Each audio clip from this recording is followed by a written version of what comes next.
Hello, welcome back again to another week of Man of Praise podcast.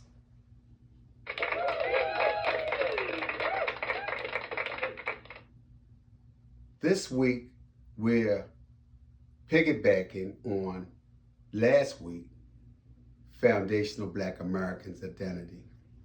So this week we're going to go into a part two of why is it so hard? Why is it still so hard for foundational Black Americans? So again, welcome.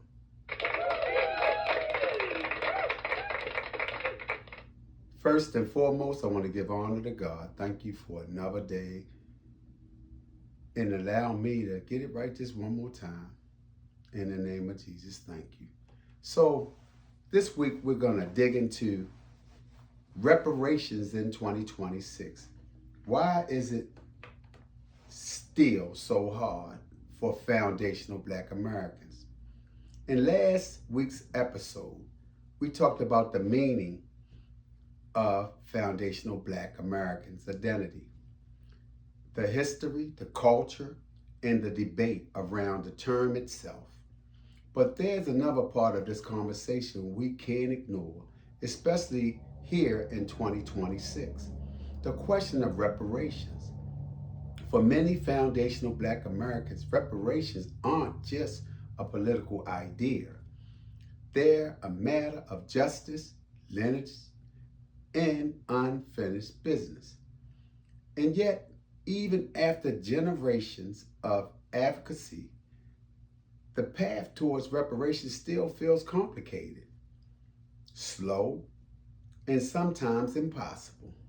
So today, I just want to dig in a little bit and explore why. What this struggle says about America, about identity, and about the future of FBA people. The weight of history. Reparations for FBA descendants are tied to a very specific history. Centuries of unpaid labor, land taken, never granted, freedmen who were promised 40 acres and a mule, then denied. Families who built wealth for others but were blocked from building their own. Even after slavery ended, the harm didn't stop. Jim Crow, redlining, convict leasing, lynching, and discriminatory housing and banking policies all created generational setbacks that still show up today. So when people talk about reparations, they're not just talking about charity. They're talking about debt, a debt that was never paid.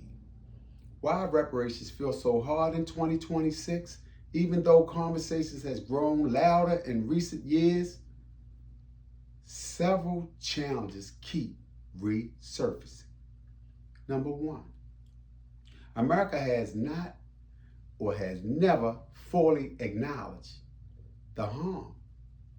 Reparations require a country to admit wrongdoing. And while the U.S. has acknowledged slavery as a tragedy, it has never formally accepted responsibility for the economic damages done to the FBA families. Without acknowledgement, repair becomes difficult. The question of who's qualified, because the Black population of the U.S. is diverse. The question of lineage becomes central. Who's eligible? How do you verify ancestry? What about mixed families? What about whose records were destroyed? These questions slow the process down and create tension within communities. Political resistance. Reparations involve resources, money, land, policy changes that make it politically sensitive. Some leaders fear backlash. Others argue about cost and simply avoid the topic altogether.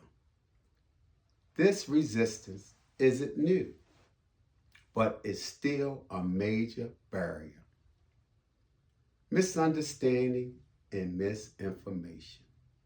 Many people don't understand what reparations actually mean. They imagine handouts instead of structured programs. Programs like housing grants, business funding, tax credit, land restitution, education, investment, debt forgiveness. The lack of clarity fuels fear and confusion. So, number 5, division within the Black communities. Some people support lineage-based reparations. Others prefer a broader Pan-African approach. Some reject the idea entirely. These debates can weaken collective advocacy. They're internal debates. The emotional side of the struggle for many FBA people, the difficult of reparations isn't just political, it's personal. It's watching other groups receive recognition or compensation for historical harm while FBA families continue to wait. It's knowing your ancestors built the country, but seeing their descendants still fighting for basic equality. It's the feeling that longer Americans delay. It's the feeling that the longer Americans delay, the more the story gets rewritten. It gets softened or forgotten. Reparations just not about money. And most people think it is. But I believe that it's about dignity, acknowledgement, and closure. What has changed by 2026, even though reparations haven't really been fully realized, the conversation has shifted in important ways. More states and cities have launched local reparation programs. More people understand the difference between FBA lineage and broader Black identity. More scholars, economists, and activists have created detailed proposals. More Americans are open to discussions.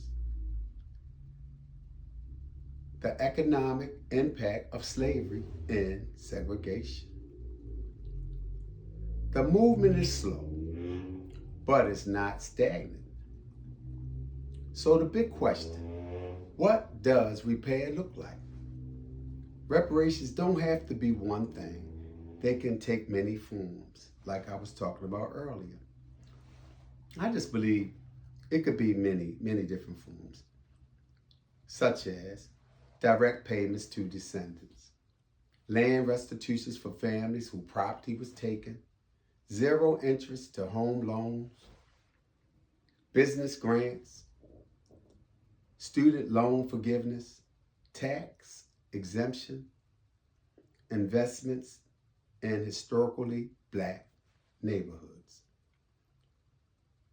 preservation of FBA cultures and history.